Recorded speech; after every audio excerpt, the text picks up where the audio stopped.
Hi, I'm Mark from Property Ventures.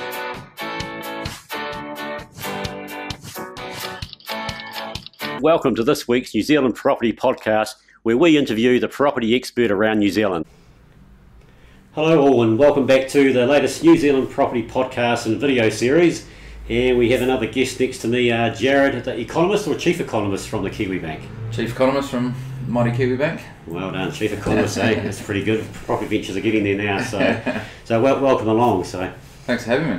I heard Jarod actually last Friday speak at an event, and I've heard most economists from the other banks speak before, but I loved your way you approached the 30 odd people in the room there and presented it all sort of a simple person like me could understand in layman's terms. What I really enjoyed was the way you gave the overall picture of the world in the last a hell of a long time, BC days even, and how you broke that down to exports and all those good things that sort of talked about the market and the property market, which people here are interested in. So I loved your style in front of 30 people. We'll see how you do in front of a camera and a microphone. Thank you. We'll give it a shot. All good. So just first of all, just tell us a bit about, a little bit about yourself and I guess Kiwibank property, because some people might not know really where Kiwibank sit in the big property, especially the property investor market. Sure. So I'm an economist. I've spent my entire career overseas. I moved to Australia in 2002 to try and fulfill a few dreams and make something of myself. I started off working at JP Morgan, which is an American bank. I moved on to the Commonwealth Bank of Australia, and then spent some time at Credit Suisse in Singapore. And over that entire time frame, I was both an economist and an interest rate strategist, and lived through the financial crisis where we saw quite a decent recession and property prices come off in parts. Mm-hmm. We learned from that, and I think those sorts of experiences really do resonate with you for the rest of your career, and good learning ground. But I wanted to come home. I am a Kiwi. Gone for too long. Got a bit of an Australian accent, which I apologise for. It'll take a while to beat that out of me, I think. But yeah, no, it's great. We're back. My wife and I and our son, and we're back with our family who we haven't spent much time with. Okay. And choosing the mighty Kiwibank was great. It was an opportunity that came up with Zoe moving on within the bank to a better role for her. And Kiwibank is a young bank, very young, and growing, and wanting to do good things, and wanting to do the right things for all Kiwis. So the ownership structure is very different to other banks. And we just announced, I think the other day, that we're quite keen on helping people into Kiwibuild housing. So we're looking to expand, do more, and do right by Kiwis. Okay, that's really cool. I mean, what's the main difference then between, I guess you say you're different from the other banks? I know a lot of the lending and banks are affected from Australian money and Australian banks. Is that obviously different with Kiwibank? And what would you say is the one major difference between Kiwibank and such an ANZ or Westpac? Well, our ownership structure is different. So our mandates, our thought process, what we want to do, I believe is different. In terms of funding, banks are quite similar. We take deposits in, and then we lend them out longer time. We have a lower reliance on foreign funding than maybe some other banks, particularly other banks overseas. Yeah. So I guess we're a bit more homegrown in that regard. Okay. And over the years, more property investors gone to Kiwibank, maybe when you first started, or? Yeah, so we're a growing company, and I think we started off as more of a grassroots bank, but as we've grown, we've matured, and we're attracting more of the higher end investors, the ones that will be listening to this podcast. Yep. And we're also looking into the business banking, which goes hand in hand with that evolution of a bank. So we are growing and we are expanding, and we've just got a new CEO who is fantastic and is really keen on pushing that part of the business. Right, great stuff. Okay, last week was really good for me because I learned a lot about exports from around the whole world, and you did great graphs of different parts of the world on what's become really important to New Zealand, I guess. Well, the whole world of it used to be the States, and now sort of China and India, the next sort of coming in. So what sort of do you want to explain to the people watching this without a whiteboard and flash pictures a little bit about how you see the exports and how that affects New Zealand's volatility or around that, which in turn may affect the property market sort of thing, or and other markets. Yeah, so I think the important thing that we need to think about is New Zealand has changed, and our export partners have changed. The world has changed basically. Most of the growth that we've seen over the last 20-30 years has come out of Asia, and that's quite simply because they've got the most population, and they're coming in from a lower base, if you like. They're developing economies, so we're getting a lot of growth out of that part of the world. Now, most of our trade historically has been with the UK and Europe, so now most of our trade is done into Asia. So geographically, we're actually closer to the economic action than we've ever been. Yeah. And China and India will continue to grow and I think do good things. India is one country that I'm really looking at to outperform in the next 15-20 years. Most economists, the IMF, World Bank, they see India growing at quite a decent clip and becoming the third largest economy in the world in 2030. So from our point of view, that's fantastic because they're an ex-colony like we are. They speak English. They understand our law, understand our systems. They play that game where the Aussies, scuff the ball and bowl it underarm. So we've got a lot in common. I think as a trading partner, our ties will naturally grow, and they'll be quite an easy trading partner for us. And it's something that we're experiencing now. We're educating a lot of people from India. They're coming down here into our universities. They're having a good experience. They're enjoying New Zealand. And when they go back home, they tell people about it. The next step is we'll start doing a lot more trade with them, and that's great. So China's our number one trading partner. So it's just a repeating thing of what's happened in China already and growing still. Exactly the same Absolutely. thing happening now with India. Absolutely. So we're worried about China because China's at a mature stage of its expansion and it's cooling down, and their population peaks in the next 10 years. India's population doesn't peak until 2070. So in terms of growth, there's still a fair amount to come out of that part of the world. So as China's slowing down, I think we'll see India speed up. And in terms of what we export, food, tourism, education, you name it, whatever we're pumping out, I think they'll demand more of. Right. So it's a good long-term story, and they're our largest source of migration today. So bringing all of that good news back to property, yes, we will see more Indian buyers. And where are they coming from? Quite a high density background. So I think they'll demand a high density dwelling here. Which is what in Auckland we're trying to get exactly right what we're trying to achieve. And it's a new build and it's a apartment, so you can attract that foreign participation. So there's a lot of people are worried, I guess, with Trump in the States and what have you. If things go wrong there, or they're worried about the dollar going down, and different seems to be every 6 months of one European country crashes. So you're with the States and England or UK not being such a major force anymore for New Zealand, you don't really see that affecting the property market, or even, as I said, even China now, they're a big player with us, but if they have a few issues, we have enough other trading partners out there to keep us going well. I think it's always a risk.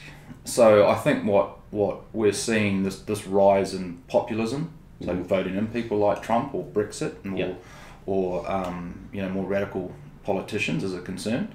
And then what that's leading to is people putting up barriers and saying, I don't want to trade with you like that anymore, I'm hurting, I want to protect myself. That's a worry for countries like New Zealand because we are such export reliant, tiny little countries. But then what we've seen so far is not that bad, and it hasn't spiraled out of control, I don't believe. It's not enough to adjust our global growth forecast, for instance, and yes, we are more Asia driven these days, but it doesn't mean we won't see a slowdown in Asia if this gets out of control.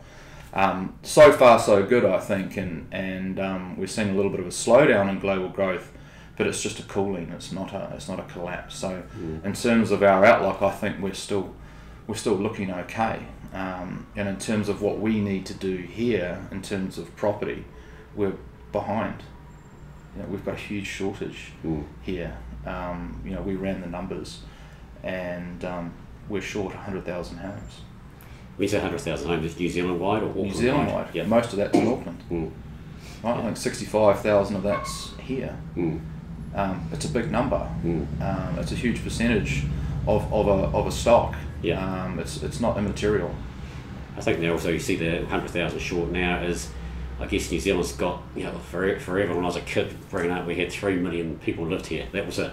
And then it went to a sudden to 3.5 to 4, and the region today we're getting close to 5 million population. Yeah. I guess we've got through that point now, forgetting about immigration. As a country now, we're going to get bigger, quicker, and with immigration thrown in, the desire to live here, I guess it's only going to get worse and worse as far as the shortages go.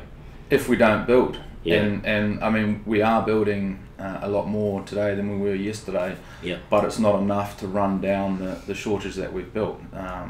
That has built up over the last 10 years. As you say, migration's been a huge part of that.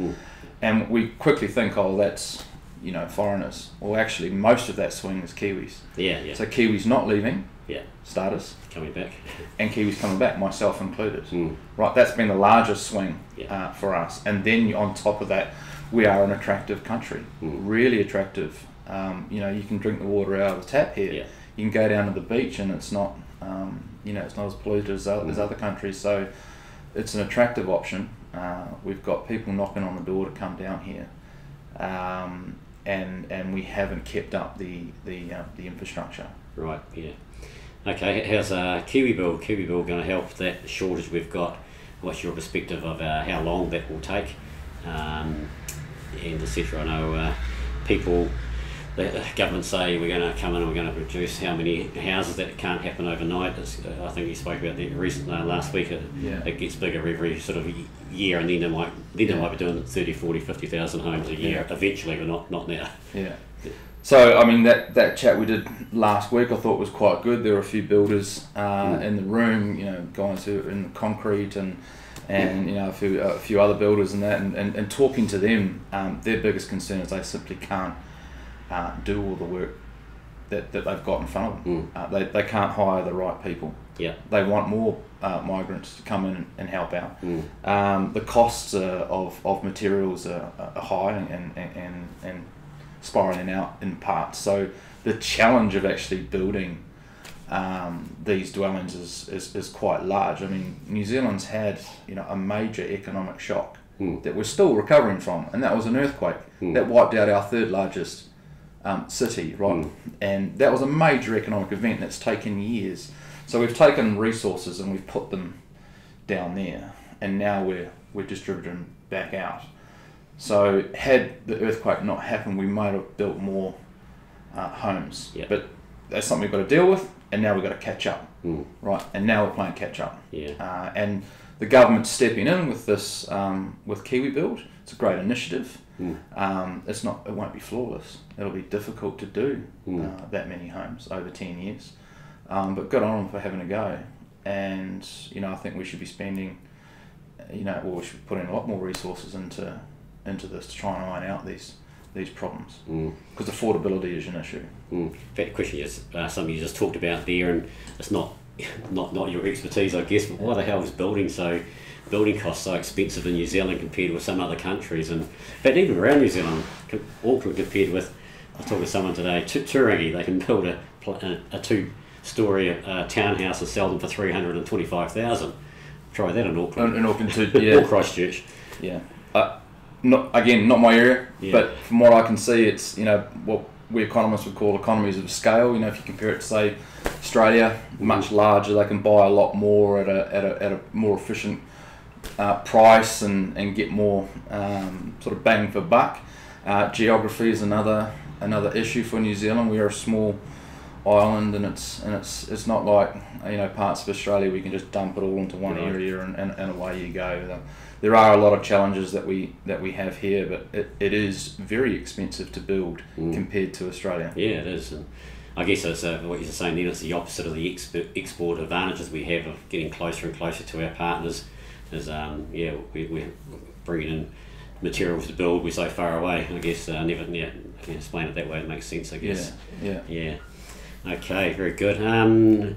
Interest rates. What's going to happen with interest rates? Everyone asking economists that. Yeah. You must be sick of it, Torrance. No, I love it. Oh no, don't be silly. I'm an interest rate strategist by heart. You see, so I've been doing this my whole life. I love talking interest rates. That's better than I was going to call you. But carry on. The good news is not much.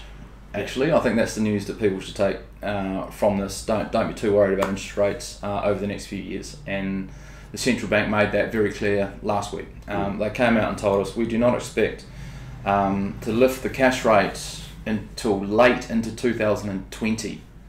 Right. So don't worry about interest rates spiralling out of control or hurting you as a business or an individual. What we will see, hopefully, is global interest rates rising slowly over the next few years, which will put upward pressure on sort of longer term interest rates in New Zealand slowly. Yeah. And then eventually a central bank that is comfortable in lifting the cash rate in 2020, not 19. And that, I think, will be a good news story, one where our incomes and our growth has risen enough that we can actually handle a small lift in interest rates in 2020. So I wouldn't be too worried about that side of the equation. Great stuff. There you go, guys. You can come to see us and buy more property. It's not going to get too much of a shock in 2 years, next 2 years. That's great. Something that come out obviously today, it's been going on seems like forever and ever, the so-called foreign investors, which is not really the real story. What's your take on that? Is it going to affect the property market at all? I'd have to say at the margin. It's occurring at a time where I believe the tide's already gone out a bit. We saw a huge amount of money coming out of China and going into Singapore, Vancouver, Sydney, Melbourne, Auckland, you name it. They were buying English property rights, and they were expanding their wealth. Basically, we saw a huge push, and I think that definitely had an impact here. But we've seen over the last few years Chinese authorities already sort of pulling back on that, and I think we've seen it locally. We've definitely seen it in Sydney, Vancouver, and other markets. That's all pulled back already. So to come in and do this is it will have some sort of impact, but not a large impact. And don't forget, in Australia they've already got this rule, and it didn't cause a huge impact over there. The other thing I think that investors are mindful of or concerned about is capital gains tax, particularly in the investor on investor stuff. And again, I don't think it's going to cause a huge impact here. Don't forget, you're asking almost by definition a wealthy individual to pay tax when he or she feels like it on a gain that they make in the future. So if you consider the tax that you pay elsewhere, and then you're going to pay a bit of tax on a gain on a property, is that going to stop you from buying a property?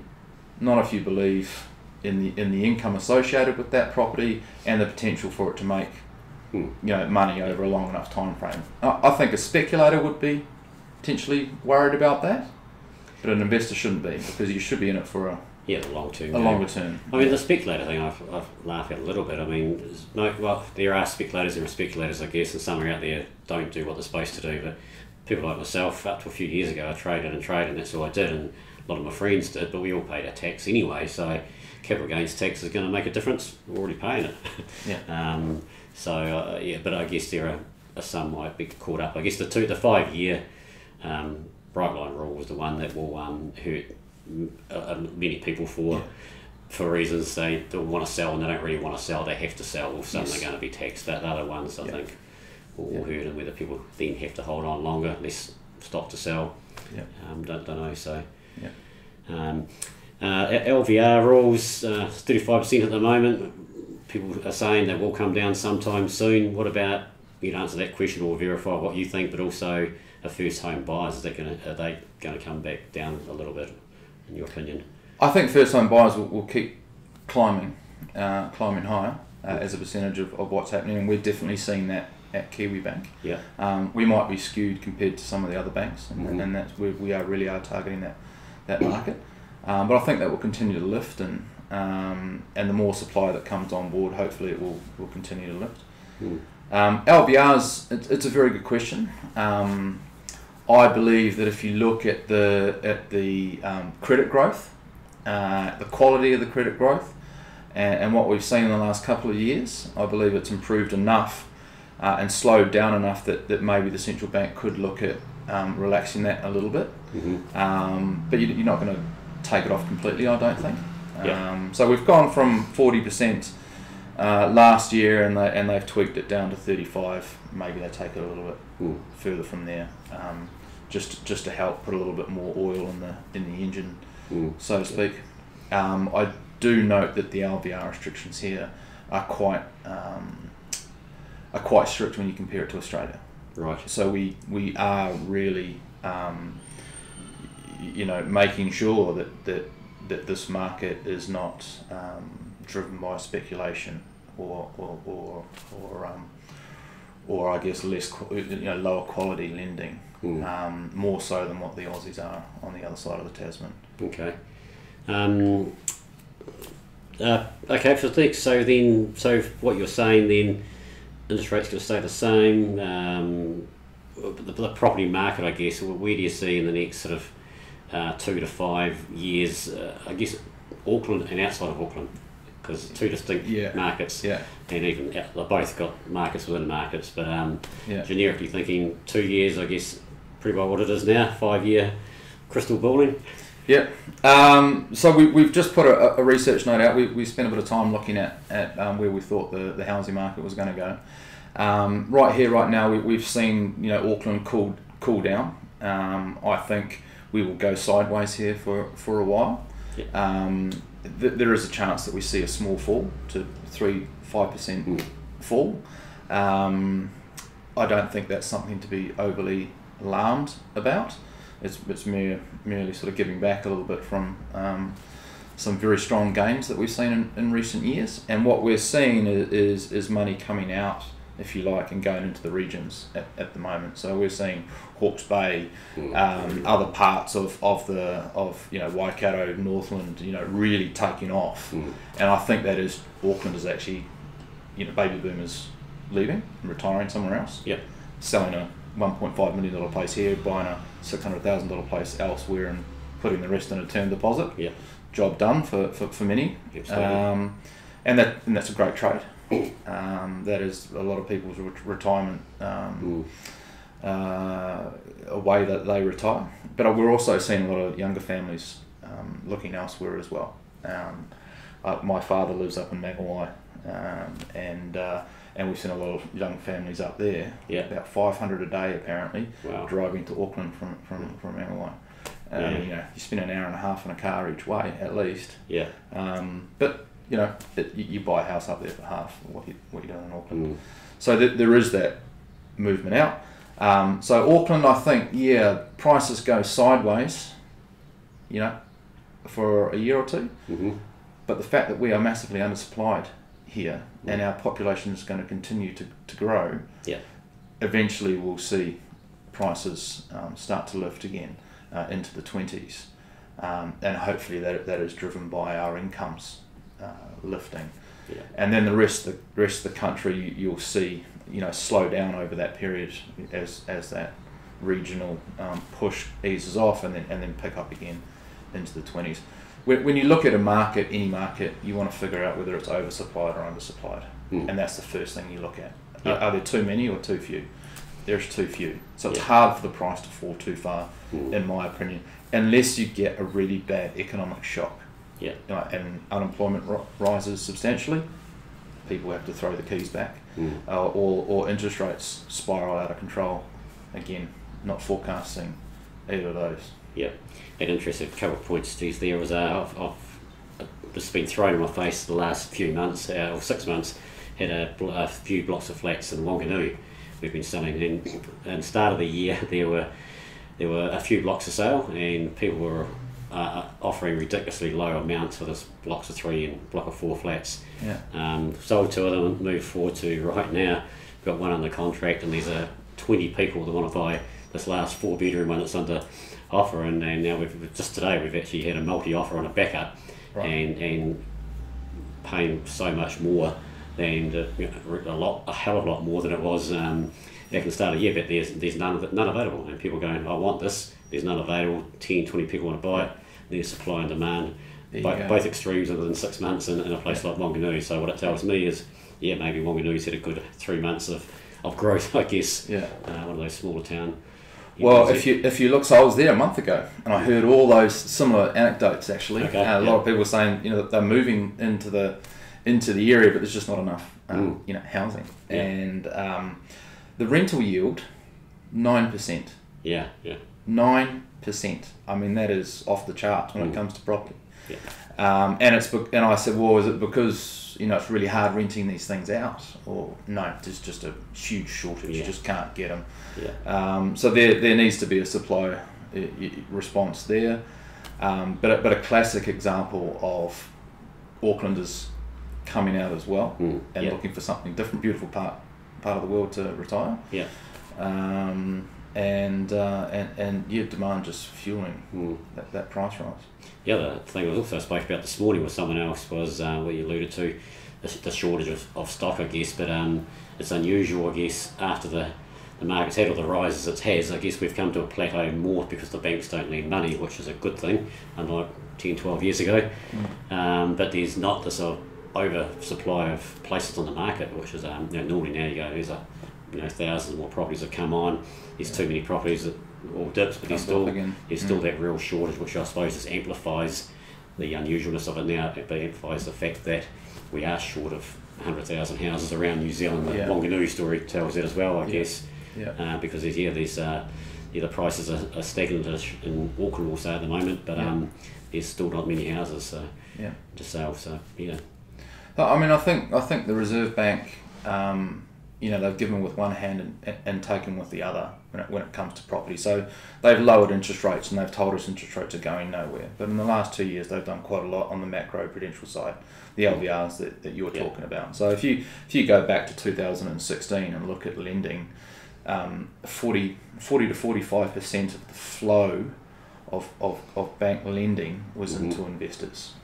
Yeah. And that can be good when they're trying to deal with a shortage problem, but can be bad if you lead into speculation and that side. And I think the central bank looked at it and thought, we need to cool this down. We need to make sure that the leverage in the system doesn't get out of control. Yeah. And they've done the right thing, in my opinion, by cooling that down. But we're now at a point now, I think, where job done.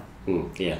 And the great thing is the LVR rules, the governments, or they've got their the Reserve Bank have got their wee toy that they've got, and they can control that and go up and down. They know it works, so that's good. But I'm hoping that toy they have might not entice Labor to bring these other laws in, like ring fencing losses and stuff. I don't know what you know or have heard, or whether that's still likely to come in, or it's a long-term paper they're talking about and thinking about. I think they'll give us certainty on a lot of that in the next 6 months, I believe. So that they are looking at a number of taxes and ways that ways they can address some of the issues that they believe they've been voted in to deal with. Hopefully we get a lot of certainty on that in the next sort of 3 to 6 months, so that investors can then turn around and say, right, we know the landscape. Yeah. Now we can make the decisions that we want to make, and we want investors to get out there and increase supply. Right? We look at the shortage around us. Yeah.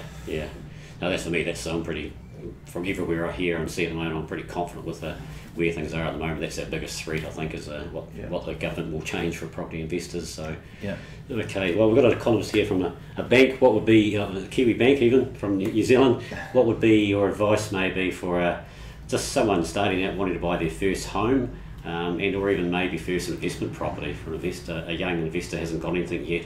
What would be your advice to get how to get on the property ladder, I guess, if that's what they want to do? Speak to people like yourself. Really, I mean, get out there.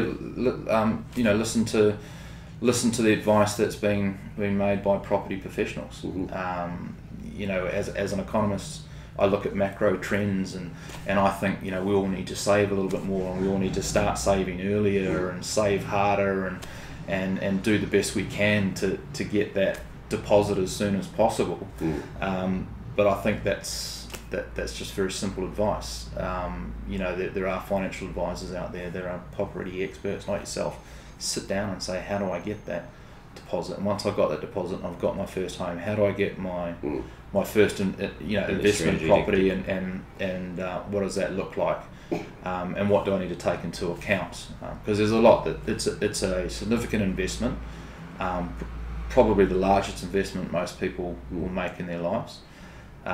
So you've got to think about the interest rate involved. You've got to think about whatever rental return you're likely to get, the costs of looking after that property. But generally speaking, go back over the last 100 years, property's been a pretty good investment in New Zealand. Absolutely. Yeah. We were once started 100 years ago, apart from not being here now. Just one thing I've meant to mention before you were talking about it before we finish up was I was talking yesterday just about new builds, and in Auckland there's been so many major apartment projects have fallen over because of finding some big developers have fallen over, probably because of the cost of what it is and a few other reasons.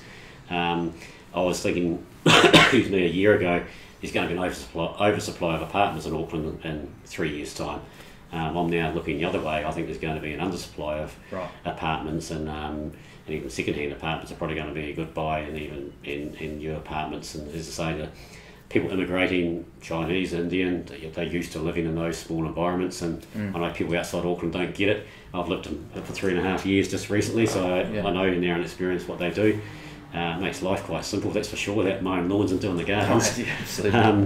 So I can see why they do it. So I don't know, with you, apartments sort of, what do you see? Is that going to be am I right thinking there might be a shortage in a few years' time, or? I think I'm not as close to the market as you are, and I mean the way I look at it is I do believe that over time we will have more of a preference for higher density dwellings, and I think that is partly because, like you say, we're attracting more people from Asia, part of the world which is already high density, so they'll bring some of their preferences and ways of living down here. There's only so much we can build on the land that we've got naturally. Most economist estimates of where population is going and the level of density that we need is obviously increasing. Look at the Auckland plan, right? It's all about increasing density, right? So yes, we will need more apartments, and I believe our preferences have changed. So my dream of owning a 1/4 acre block with a nice house and a view, well, that's okay. I can't afford that, so it's something smaller, and my son might grow up and have a preference to live in an apartment. Why not? They're cool. You can walk down the road outside here and you've got all the funky shops and cafes, and it's just another way of living. So yes, I do think we are moving to a high density world, which means we'll have more townhouses and apartments. You only have to look at larger cities to see where they've gone. Absolutely. Yeah. Oh no, very good. It's been great having you here.